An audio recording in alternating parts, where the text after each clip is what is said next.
Yan. Morning guys.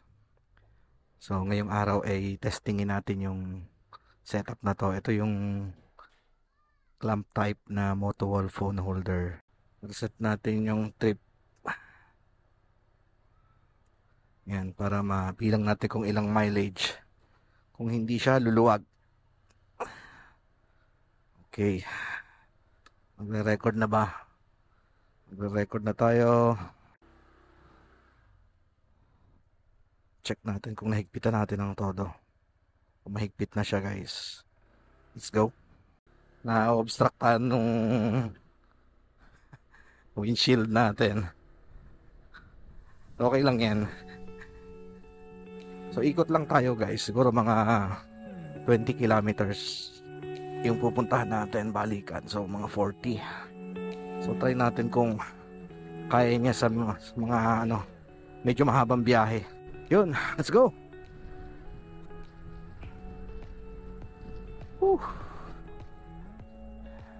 Base sa nakikita ko dito sa video guys, napakalinaw niya. I mean, malinaw yung phone. Tsaka maganda naman yung capturing niya.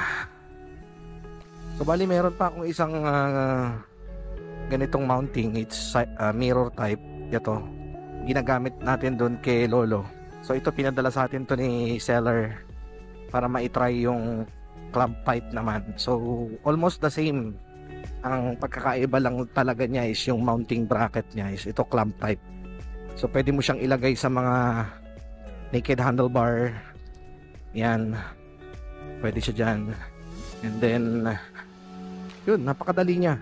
Meron siyang dalawang kasamang clamp, isang malaki at isang maliit. Kung maliit yung handlebar nyo, may option kayo para ma-mount yung clamp type niya, yung clamp niya. So nagamit natin dito sa ADB yung malaking clamp kasi yung maliit hindi magkakasya. Medyo mataba kasi yung tubo nito. Hindi ko alam kung anong sukat pero mataba siya. So hindi nagkasya sa kanya. Meron din pala itong kasamang yung parang charger na you need to connect doon sa battery, and then meron siyang parang kasama dito sa gilid na USB. So magkakaroon siya ng USB port dito. So pwede siyang gawing charger. Pwede kang mag-charge ng mga USB type na cable. Hindi siya USB-C, USB-A siya. USB. Yung regular na USB. I-check natin from time to time kung luluwag siya. So sa ngayon, hindi pa naman. Medyo against the light tayo ngayon. Salubong tayo sa araw. Sana maganda pa rin yung capture niya. Our battery nga pala is around 40% dito sa ating phone. Sana di tayo malobat para tuloy-tuloy yung kuha natin guys. Traffic. Yun lang guys. Medyo traffic dito sa dadaanan natin. Mukhang hanap na lang tayo ng ibang daan Maganda yung daan dito kaya lang traffic Try nating mag U-turn. Sobrang traffic dito tayo. Sobrang sayang yung oras natin dyan. Malubak. Ayun. So napaka-traffic ngayon. Kahit saan sumuot dito medyo traffic din. Gamit pa rin natin tong ating CADB Yung ating mileage is around 8,500 na tayong natatakbo ni DV. Pangalan pa nga ng motor natin si DV Tinanggalan natin yung A para maging DV. So si DV nakaka 8,500 kilometers. Yun yung total mileage na natakbo niya, total kilometers.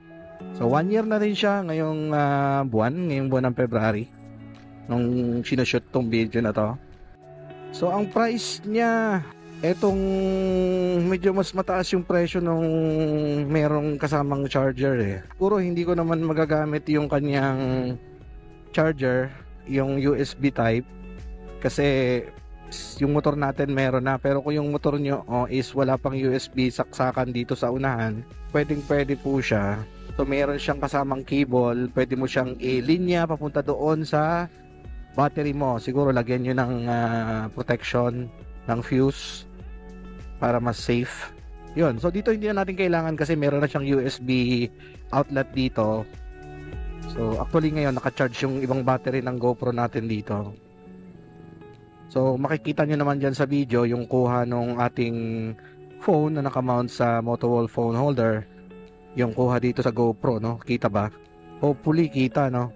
Medyo tinungo ko nga yung GoPro natin para medyo makita niya yung phone. Yan. Ganyan siya nakamount. Napakadali lang niyang i-set up, guys, kasi ano yung multi-directional ba ang tawag doon? Yung position niya, napakaraming pwedeng i-position kung saan ka komportable or kung saan maganda i-position yung motor. Tapos yung material niya, guys, is made of metal. Paghipo mo, marasabi mo na talagang matibay, maganda yung quality. Yung presyo niya around 400 pesos yung ganitong, yung ordinary. So yung mas mataas lang ng konti yung merong kasamang charger. Syempre additional na materials yun. So hindi pa natin nahugasan yung motor natin, medyo maalikabok. Yung nasabi ko kanina, yung material niya is made of metal, parang aluminum siya. Mabigat siya eh. Yung mga locking mechanism niya, ang plastic lang is itong knob dito sa paglalak ng phone. Ang napansin ko lang sa kanya, guys, kung halimbawa galing ka sa maliit na phone tapos i-adjust mo siya papalaki, paluluwagin mo siya dito, medyo matagal, mabagal yung pagbuka niya. Hindi ko alam yung kung merong kinalaman yun sa durability or sa hindi pagluluwag. Basta mabagal, so kailangan mo siyang ikutin ng maraming beses para lumuwag siya at magkasya yung phone. Medyo minsan parang ang tagal, nakakainip din eh. Kasi pag hindi ko kasi siya ginagamit, guys, is kino-close ko siya. I mean, sinasagad ko yung clamp niya sa pinaka maliit kasi para medyo bumabibrate, kasi pag walang nakalagay na phone, maingay, parang medyo mabibrate. So ang ginagawa ko, kino-close ko siya, nilalak ko siya doon sa position na sagad yung clamp niya. Kaya kahit wala siyang kinaklamp, may laban yung clamp, hindi yung nakahanging lang ba. Tingin ko naman hindi downside. Siguro yung ginamit nilang tornilyo is yung fine yung thread para hindi talaga siya luluwag. So check ulit natin. So nakakailang kilometers na po ba tayo simula kanina? 5 kilometers. Check yung ating lock. Okay naman, intact. Hindi naman po siya lumuluwag. And then itong lock naman ng kanyang mismong body sa likod, sa ilalim siya nakalagay, guys eh. Check natin. Hindi ko makapaa. Okay naman, may pet. Overtake muna tayo saglit. Then curve.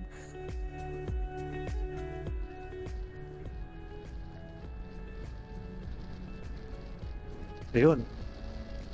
Sarap. Sarap lumiko. Ito pa. Kurbada. Liko. Lubak. Yan. Mapapansin nyo rin, guys, yung phone medyo parang pumapalag-palag. Ayan o. Nagbabibrate. Pero dahil nga yung ating phone is built-in stabilizer, so na kaya niyang i-compensate yung vibration. So na-eliminate niya yung actual video, walang masyadong vibration. Smooth pa rin siya, kumbaga. Dapat doon tayo sa highway eh. Kaso traffic doon sa may papuntang Startol, kaya nanlikod na muna tayo, guys. Mamaya na lang pagbalik doon tayo dumaan. Gusto ko kasi siyang i-testing sa high speed, around mga 80 to 100 kilometers per hour, kung yung tama ba nung hangin, hindi siya kayang galawin. Pero tingin ko hindi eh, kasi pag hinahawakan mo siya rito, sobrang tigas niya oh. Parang solid talaga yung pagkakalak niya. Ayan, lubak, guys oh.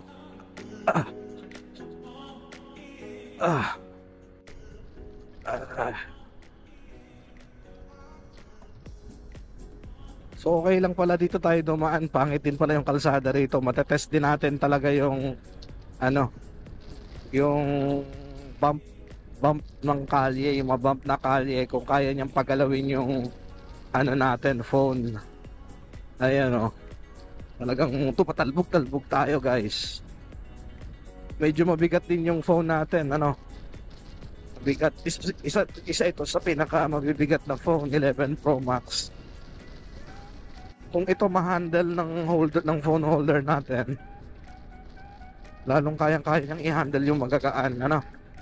Ayan o, kung maririnig niyo yung boses ko, medyo nanginginig-nginig kasi nga matalbog yung kalye.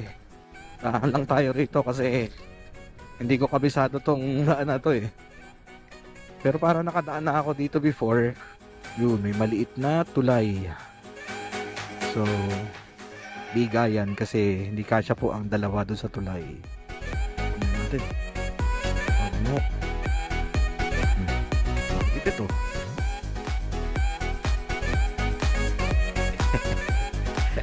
Tumagitit kasi yung tulay.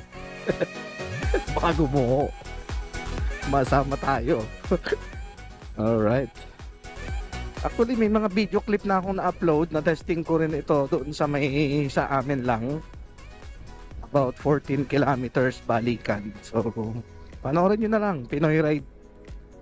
Pinoy Ride. Sa TikTok po yun. May Pinoy Ride din po yung pangalan niya. So may mga videos na rin po ako nito sa TikTok. Medyo mahirap mag-overtake dito guys. Maliit yung kalsada. Hanap man tayo ng timing guys. Oh, di kaya. Hindi kaya. Huwag pilitin kung hindi kaya. Ngayon pwede na.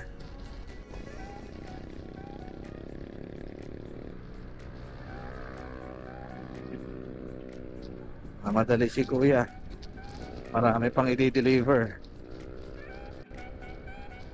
Alright. Enjoy the ride. Ride safe kuya. Siguro kabisado nyo na tong kalye. Huwag na nating habulin dahil hindi naman tayo aabot.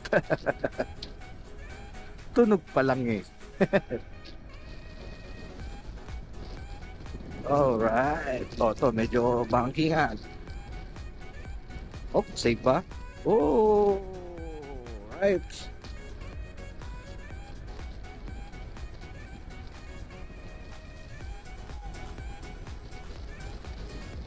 Ang current fuel consumption natin simula sa bahay 3.8. Medyo pababa to guys eh.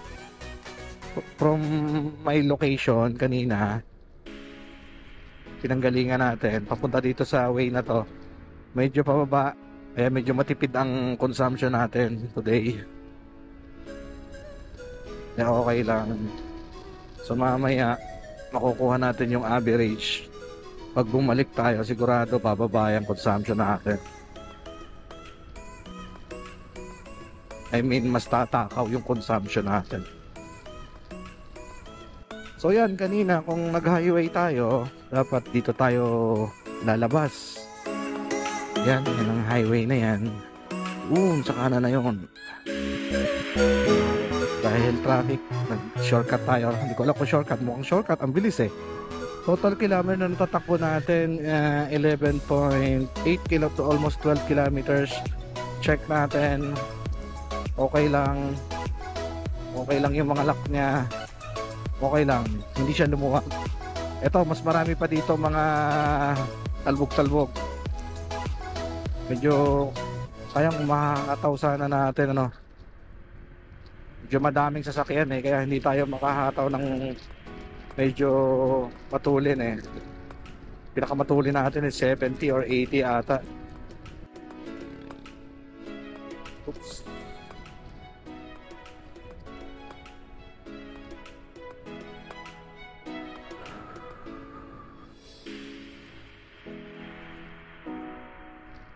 So wala tayong pag-asang makahataw. Sobrang delikado guys.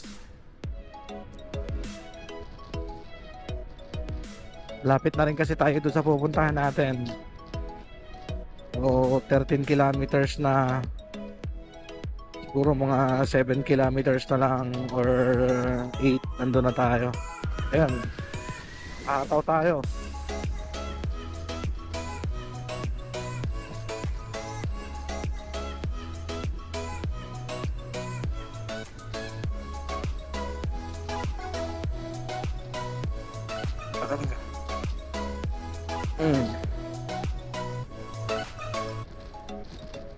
Update tayo. 90.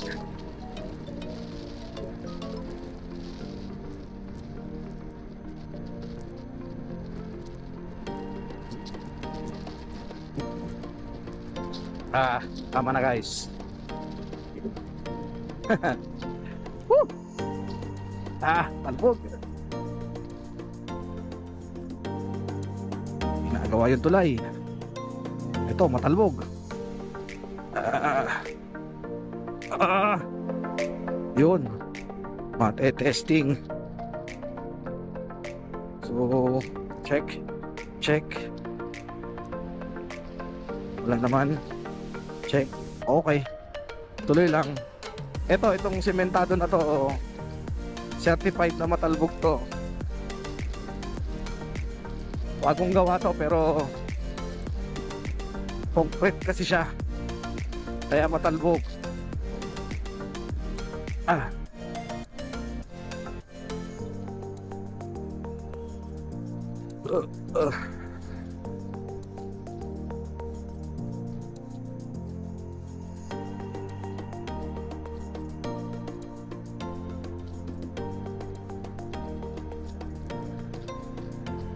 Ay, hatawin natin. Open.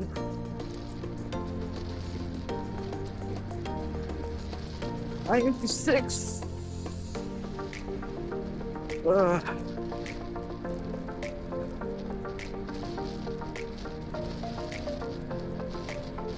97. Hindi pa tayo nag-100 guys. Maiksi kasi yung kalsada na pinapuntahan natin. May mga sasakyan. So, priority natin is safety.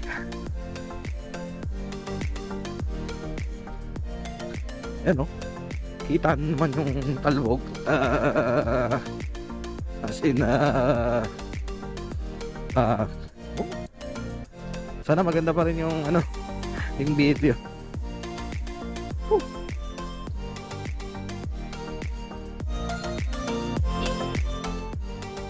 So 16 kilometers. Try nating overtake dito.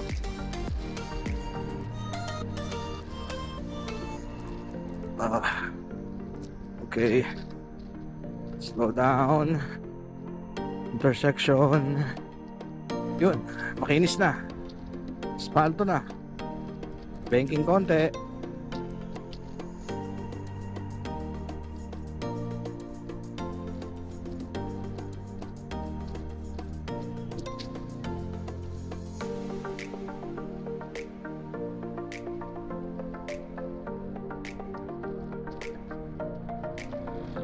Oh.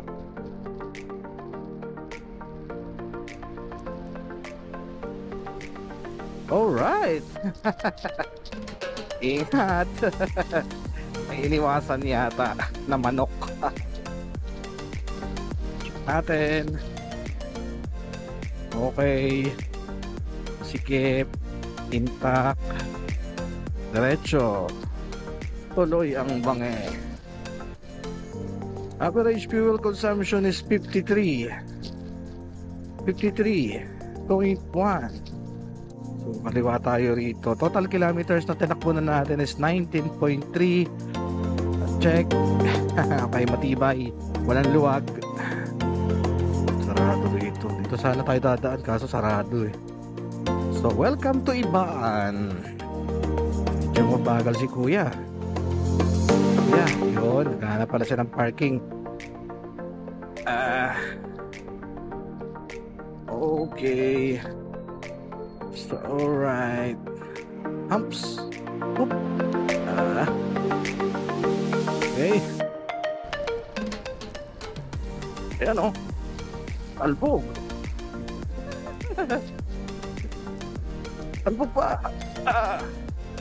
Oops. Preno. Lalay.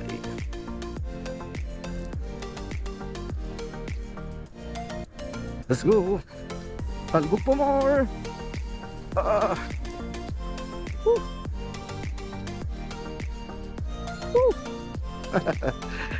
Vibrator na to. Para ng vibrator.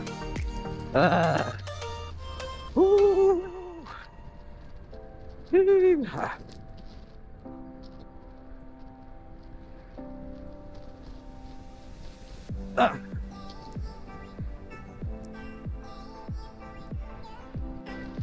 Oh.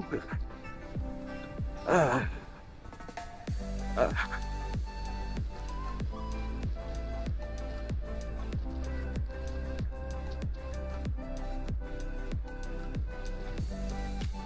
So dito na tayo guys. Total kilometers 21.3.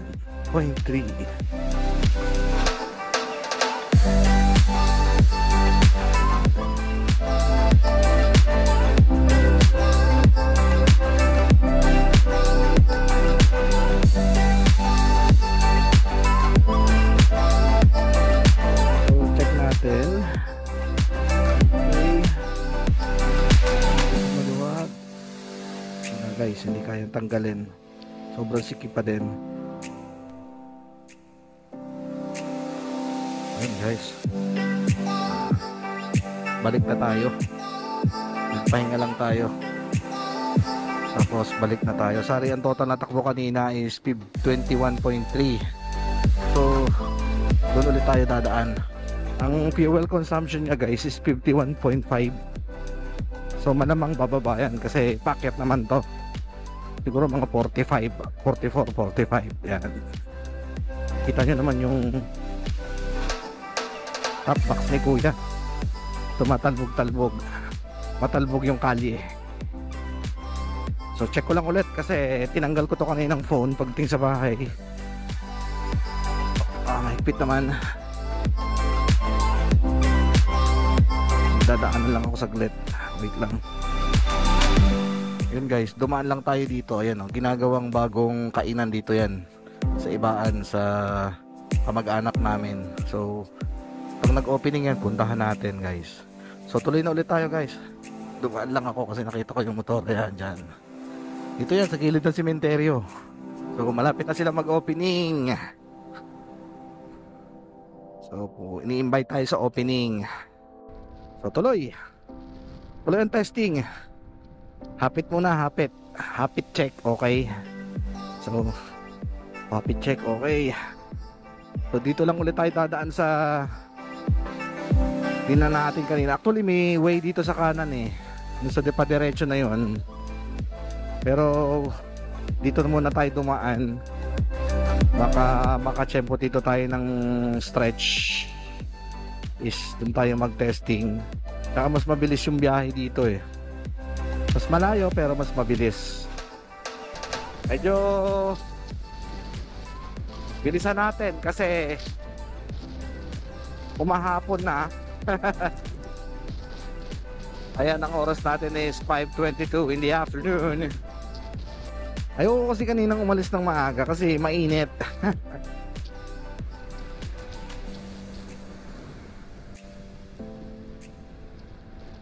Yun. Eto na, makalog na naman. Basta konkreto talaga ang kalsada. Matalbog ba?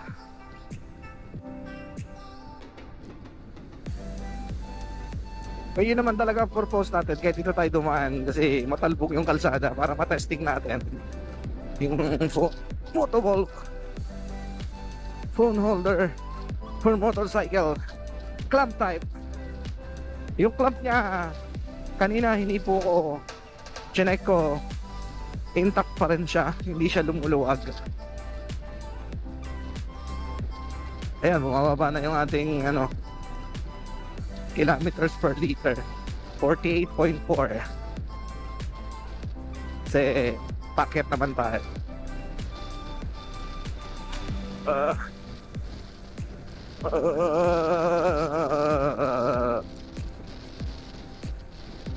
Yan naman yung side mirror, talagang makakalog-kalog. Putik na. Putik guys. So ingat tayo, putik. Ko alam ba't basa dito ba?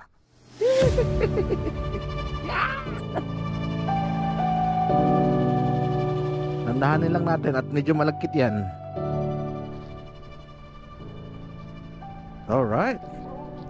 Oh. I saw you from across the way, and I think about that moment every day. Holding on to that feeling is enough. It's enough for me. Your smile, it drew me in, and I bought you a drink, and ever since I've come to know you, and that's enough. Oh, that's enough for me. Every time I'm there by your side, everything just feels so right. Every minute, every second, all memories I'll keep my whole life.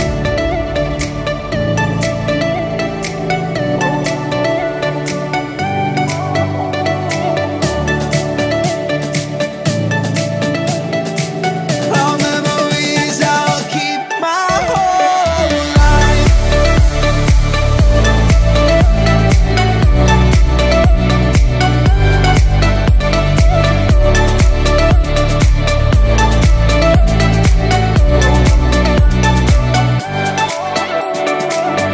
There's something so real about you. You are what I look forward to. Holding on to that feeling means so much to me. When I remember back, this year has been the best I had. The future looks so bright, so much life ahead with you, my friend. Every time I'm there by your side, everything just feels so right. Every minute, every second, all memories I'll keep my whole life. Dahil na tayo guys. Maraming sasakyan. Ang kanyang fuel consumption guys ay nasa 43.5. Hinataw natin paakyat. Yun average yan kanina nung papunta natin at saka pabalik. So nasukat na rin natin yung kanyang fuel consumption. Medyo hataw na yan guys.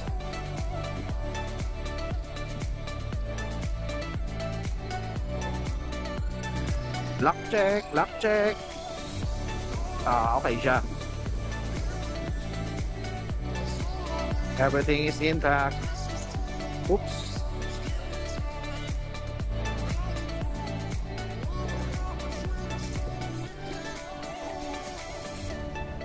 Yun. So hindi masyadong traffic. Kasi normally pag traffic hanggang dito na Total kilometers na natin 40.6.